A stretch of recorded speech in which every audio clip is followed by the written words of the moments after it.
Role. काही तुम्ही प्रभाग क्रमांक 22 मधून उभे आहेत, उमेदवार आहेत, तर काय सांगू इच्छिता तुम्ही? नमस्कार, मी वैशाली शिवाजी पोटे म्हात्रे. प्रभाग क्रमांक 22 मधून मी उभी आहे आणि माझी ही पहिली टर्म आहे. कल्याण डोंबिवली महानगरपालिकेची जी निवडणूक होत आहे सार्वत्रिक, अजूनही मी मैदानात आहे, निवडणूक लढवते. माझ्या लोकांसाठी, राजकारण नव्हे तर समाजकारणासाठी उतरले. तो विडा उचललाय, तो पार पाडण्याचा मी प्रयत्न करते. कोणते पक्ष? शिवसेना उद्धव बाळासाहेब ठाकरे पक्षाचे अधिकृत उमेदवार वैशाली शिवाजी पोटे म्हात्रे. आपण आपल्या परिसरातल्या जनतेसाठी काय करणार आहे पुढे? जनतेसाठी मला बरेच उद्देश आहेत माझ्याकडे.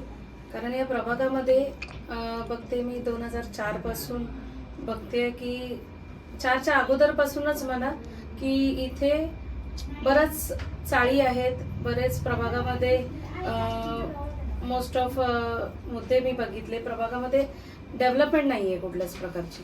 आज 30-40 वर्ष लोक इथे आहेत, राहत आहेत, पण कुठल्याही प्रकारचं त्यांना सुविधा, नॉर्मल बेसिक गरजा असतात लोकांच्या, काही ते आपल्याकडे जास्त मागत नाहीत. गटार, पाणी, सांडपाण्याची व्यवस्था आणि मूलभूत गरजा असतात, तो तर अधिकार आहेच त्यांचा, पण त्याच्या व्यतिरिक्त त्यांना काय आपल्याला देता येईल, योजना असतील, उपक्रम असतील ज्या राबवण्यात येतात त्या त्यांच्यापर्यंत पोहोचतात का, या सगळ्या गोष्टींवर मी सध्या काम करते.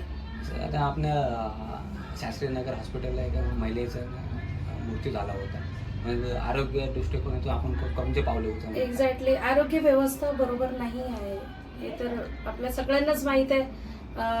त्या महिलेचा मृत्यू धरा किंवा मागे 2 मुली ज्या साप चावून हे झाल्या, एक्सपायर झाल्या त्या, तर ते खूप आपल्याकडे औषधाची कमतरता आहे. आपल्याकडे सर्पदंशावर औषध नाही आहे आणि इतकं म्हणजे चांगल्या ह्याच्या नागरिकांचा जीव जातो याच्यामुळे. तर आपल्याला ह्या सगळ्या गोष्टींवरती त्यावरतीच काम करण्याचा प्रयत्न चालू आहे आपला.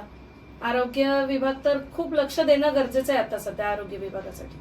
तुम्ही निवडून आले, नगरसेवक आले, तर तुम्ही काय करणार आहे? नागरिकांनी जर मला कौल दिला, चांगला मला प्रतिसाद दिला, आता मी जे प्रामाणिकपणे काम करते त्यामध्ये मी पुढे चालले ज्या वाटेवरती, तिकडून जर मला त्या प्रभागातून जनता मायबापाने मला निवडून दिलं तर मी नक्कीच बरेच उपक्रम राबवते. आता जवळपास 2-3 हजार महिला माझ्याशी जुडलेल्या आहेत प्रभागातल्या. तर त्यांच्याशी अजून काही विशेषतः मुलांच्या शिक्षण झाले, आरोग्य झालं, त्याच्यानंतर रोजगार झाला, अशा बऱ्याच योजनांवर काम करेन. डेव्हलपमेंटच्या दृष्टीने SRA असतात, क्लस्टर असतात, खूप योजना आहेत, पण त्या अंमलात का नाही येत आहे, त्याची अंमलबजावणी का नाही होत आहे, इतके वर्ष जे सत्ताधारी आहेत ते काय करतात, त्यावर नक्कीच प्रामाणिक काम करण्याचा मी प्रयत्न करेन.